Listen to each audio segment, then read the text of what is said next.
어떻게 하는 것이 옳은 길이고 어떻게 하는 것이 틀린 길인가.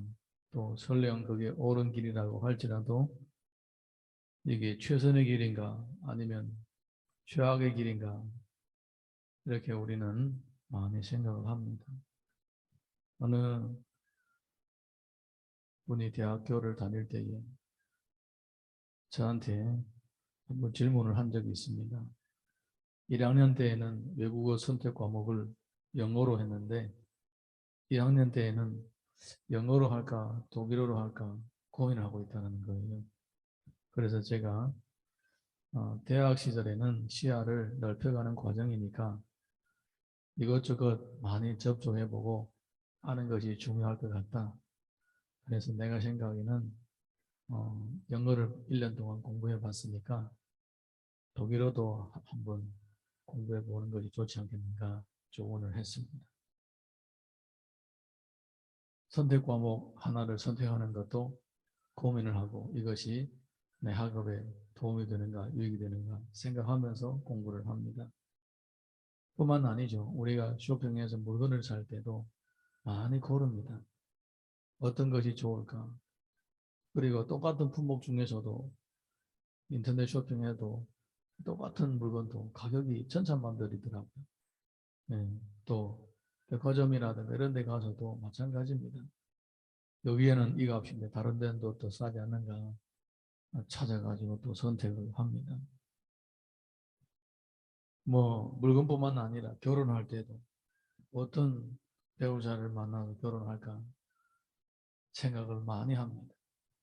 그리고 또 좀 더 깊이 고민하면 내 인생 라이프 스타일 어떻게 살아갈 것인가 어떻게 살아가는 것이 가장 나에게 유익이 되고 가장 내게 행복이 될까 고민을 하게 되는 거예요. 네. 우리는 항상 이렇게 선택의 기로에서 고민을 하는 경우도 있고 또 내가 멀쩡하게 살아가다가도 이게 옳은 것이냐 틀린 것이냐 이게 최선이냐 최악이냐 나도 고민도 하게 되는 것입니다. 그때그때마다 우리는 여러 가지 방법으로 답을 찾고 내가 옳다라고 생각하는 그 길을 찾아서 가게 됩니다. 근데 이제 하나님께서 욥에게 이런 질문을 하십니다. 자, 우리 19절에서 24절 같이 읽어보겠습니다. 19절에서 24절 시작. 어느 것이 광명 있는 곳으로 가는 길이냐? 어느 것이 흑암 있는 곳으로 가는 길이냐? 너는 그의 지경으로 그를 데려갈 수 있느냐? 그의 집으로 가는 길을 알고 있느냐? 내가 아마도 알리라. 내가 그때에 태어났으리니 너희 해수가 많음이니라. 내가 눈 곳간에 들어갔었느냐? 우박 창고에 보았느냐? 내가 환난 때와 교정과 전쟁의 날을 위하여 이것을 남겨두었노라. 광명이 어느 길로 뻗치며 동풍이 어느 길로 땅에 흩어지느냐. 하나님께서 물어봅니다. 어느 것이 광명이 있는 곳으로 가는 길이냐, 어느 것이 흑암이 있는 곳으로 가는 길이냐. 물건들도 좋은 일에 쓰이느냐 나쁜 일에 쓰이느냐 차이가 있는 것처럼 하늘의 구름과 비와 우박, 눈 이런 것들도 좋은 일에 쓰일 때도 있고 하나님의 심판을 위해 쓰일 때도 있다. 인생도 마찬가지입니다. 광명의 길을 가고 있는지 흑암 길을 가고 있는지 알고 있느냐 이거예요. 가다가도 이게 아닌가 봐 후회하는 경우도 있고 수정할 때 바꿀 때가 있는 것입니다. 그래서 하나님을 만나고 하나님의 말씀을 묵상하면 하나님의 뜻을 깨달아야 최선의 길을 선택할 수가 있게 되는 것입니다. 할렐루야. 예, 인간의 고민의 모든 끝에는 최선의 답이 이기 마련입니다. 그러니까 최선의 답을 얻기까지는 뭐가 필요하느냐? 하나님과의 만남과 교제가 필요한 것입니다. 요한복음 14장 6절 보게 되면 예수께서 이르시되 내가 곧 길이요 진리요 생명이니 나로 말미암지 않고는 아버지께로 올 자가 없느니라. 예수님께서 자신이 바로 길이요 진리요 생명이라고 합니다. 그러니까 예수님을 만나고 믿고 예수님과 동행하게 되면 최선의 길을 찾게 되고 최선의 길을 가게 되는 것입니다. 할렐루야. 우리 인생에게 이런 지혜가 없기 때문에 원래는 그런 지혜가 있었겠죠. 원래는 처음에 창조될 때는. 그렇지만은 이제 죄 때문에 영의 눈에 어두워지고 미련해지고 어리석어져서 소위 최선의 길로 간다고 해도 마지막에 다른 사람 보면 서로 사람들끼리도 보면 저게 참 이상한데 저거는 안 좋은 길인데 이렇게 여겨지면서 그리고 또 누가 얘기해줘도 안 듣습니다. 여러분 잘못된 길을 가는 사람한테 조언해 줘봤자 쓸데 있던가요? 벽에 부딪혀야 벽에 부딪혀서 손가락이 부러져야 아야 합니다. 넘어져 봐야 넘어져도 안 돌아오는 사람이 있어요. 그래서 미련한 사람은 절구에 넣고 빻아도 껍데기 안 벗겨진다 합니다. 그 정도로 사람이 어리석은 거예요.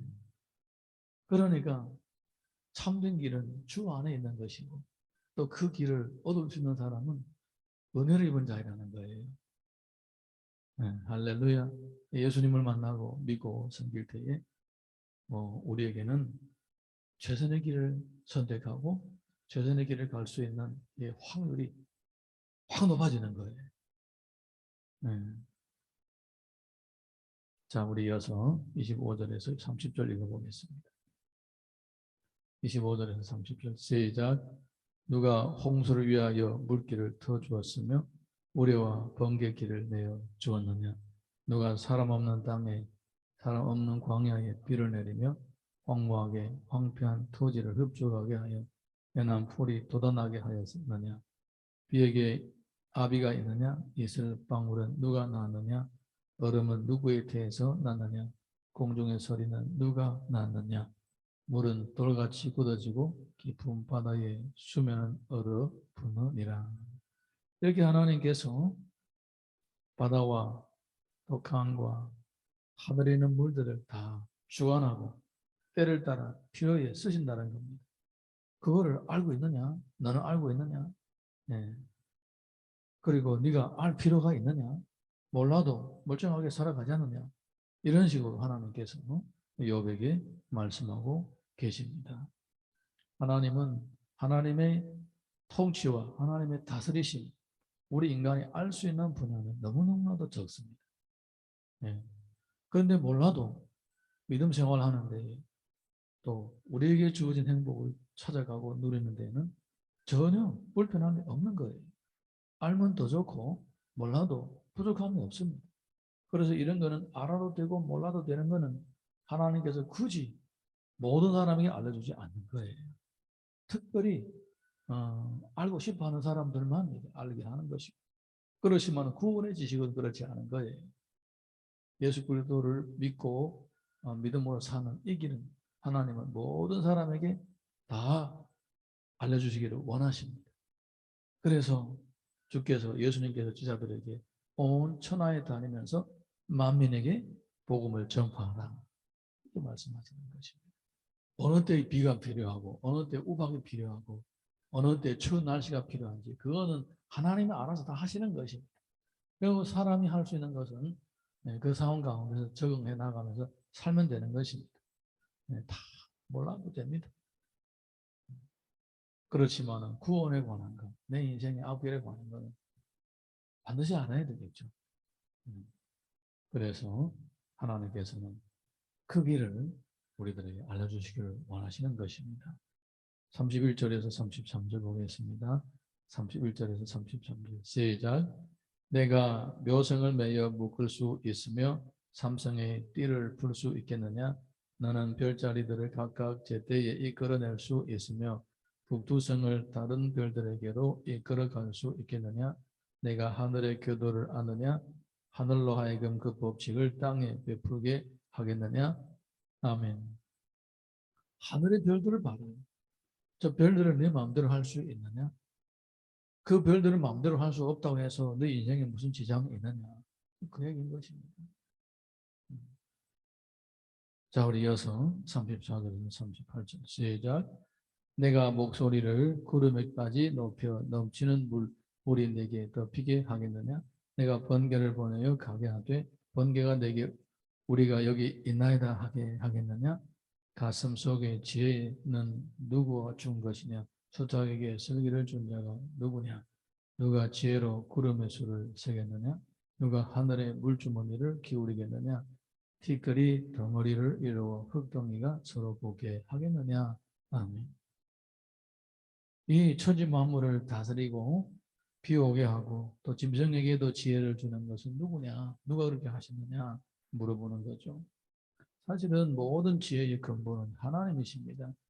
우리가 하나님을 믿고 또 하나님과 교제하며 모를 때 주님께 물으면 주님께서는 필요한 것들을 알려주십니다. 그리고 필요하지 않는 것들은 알려주시기도 하고 알려주시지 않으시기도 합니다. 네. 하지만 반드시 필요한 것은 또한 알려주시게 되는 것입니다. 39절에서 41절 읽어봅니다. 39절에서 41절 시작. 내가 사자를 위하여 먹이를 사냥하겠느냐? 젊은 사자의 식욕을 채우겠느냐? 그것들이 굴에 엎드리며 숲에 앉아 숨어 기다리느니라. 까마귀 새끼가 하나님을 향하여 부르짖으며 먹을 것이 없어서 허우적거릴 때에 그것을 위하여 먹이를 마련하나이가 누구냐? 네, 짐승들에게 먹이를 주는 또 짐승들이 먹이를 얻게 하는 분은 누구시냐? 하나님이시다. 이렇게 얘기를 하고 있습니다. 이런 것들을 몰라도 사람이 사는 데는 지장이 없습니다. 짐승이 나를 위협하면 도망가거나 물리치면 되고 굳이 걔가 어떻게 배불리 먹고 어떻게 새끼치기를 하고 어떻게 살아가나 다 몰라도 되는 거예요. 지금 그 말은 좀 무슨 말이냐? 하나님이 이런 뜻을 가지고 계시는 거예요. 네가 지금 의인은 왜 고난을 받는지 난 도저히 모르겠다. 알고 싶다. 생전에 내가 그 답을 찾지 못하면 주님 앞에 가서라도 묻겠다. 이렇게 얘기를 하고 있는데 그거 네가 몰라도 네가 지금 경건하게 살아가는데 전혀 지장이 없다. 이런 의미를 가지고 있는 것입니다. 할렐루야. 예. 사랑하는 성도 여러분, 하나님께서는 내가 바른 신앙생활을 하는데 필요한 모든 지혜와 지식을 다 열어놓아 주셨습니다. 우리가 원하면 얼마든지 찾을 수가 있습니다. 성경을 읽고 기도하면서 성령의 감동을 항상 받게 되면 내게 내 인생 내가 살아가는 길에 필요한 지식과 지혜는 항상 등불처럼 번쩍이면서 나에게 빛이 되어주는 것입니다. 오늘 하루도 살아갈 때에 고민을 하게 되는 이런 사건들이 있거나 그런 일들이 있을 때마다 기도를 하고 주님으로부터 응답받아서 하나님의 말씀이 우리 인생의 앞길을 비춰주는 그 놀라운 은혜를 체험할 수 있기를 바랍니다.